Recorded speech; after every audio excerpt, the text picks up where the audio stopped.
Pemirsa, Indonesia menjadi tuan rumah penyelenggaraan ASEAN Failure Association atau Asosiasi dan Regulator Penilai Aset di negara-negara ASEAN yang berlangsung di Nusa Dua Badung 22 hingga 24 November 2022. Kongres ini digelar sekaligus sebagai forum untuk membangun sinergi dan komunikasi profesi penilai di kawasan ASEAN sehingga terwujud penilaian profesional dan berintegritas. Ratusan penilai aset se-Asia Tenggara hadir dalam Kongres ke-24 ASEAN Failure Association AVA yang berlangsung di Nusa Dua Badung. Forum digelar selama 3 hari, 22 hingga 24 November 2022, yang bertujuan untuk membangun sinergi dan komunikasi profesi penilai di kawasan ASEAN, sehingga terwujud penilai yang profesional dan berintegrasi. Sejak didirikan pada tahun 1981, AVA telah berkontribusi dalam mempromosikan peraturan, standar, dan teknik penilaian yang diadopsi oleh para penilai di seluruh Asia Tenggara. Selain untuk menjalani hubungan dan kerjasama dari penilai anggota AVA, forum ini juga digelar untuk mengembangkan pendidikan dan riset, serta kerjasama dalam lingkup regional dan internasional. AVA Kongres digelar secara periodik setiap tahun dengan venue berbeda atau secara bergiliran di antara negara-negara anggota AVA.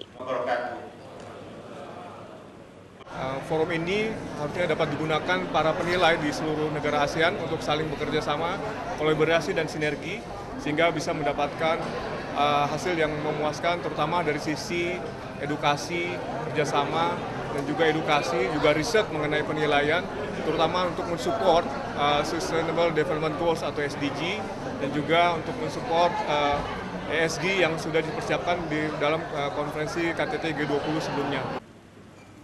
Profesi penilai memiliki peran yang sangat penting, khususnya dalam pembangunan ekonomi nasional.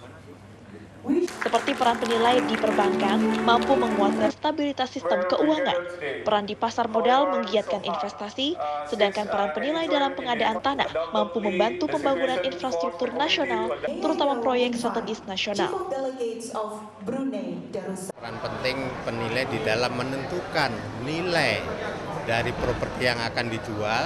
Nah, nanti dengan hasil penilaian dari penilai akan menjadi dasar pemilik aset atau balai lelang atau bank untuk menentukan limit harga di dalam lelang. Kongres AVA digelar selama 3 hari dengan beberapa agenda, di antaranya Governing Council yang membahas mengenai konteks kebijakan organisasi dan arah pengembangan AVA. Country Presentation berisi perkembangan negara anggota AVA, Regulatory Framework terkait regulasi profesi, serta seminar dan diskusi yang mengetengahkan materi Environmental Social Governance dan teknis penilaian mesin dan peralatan. Dari Nusa Dua Badung, Agus Sugiana, iNews melaporkan.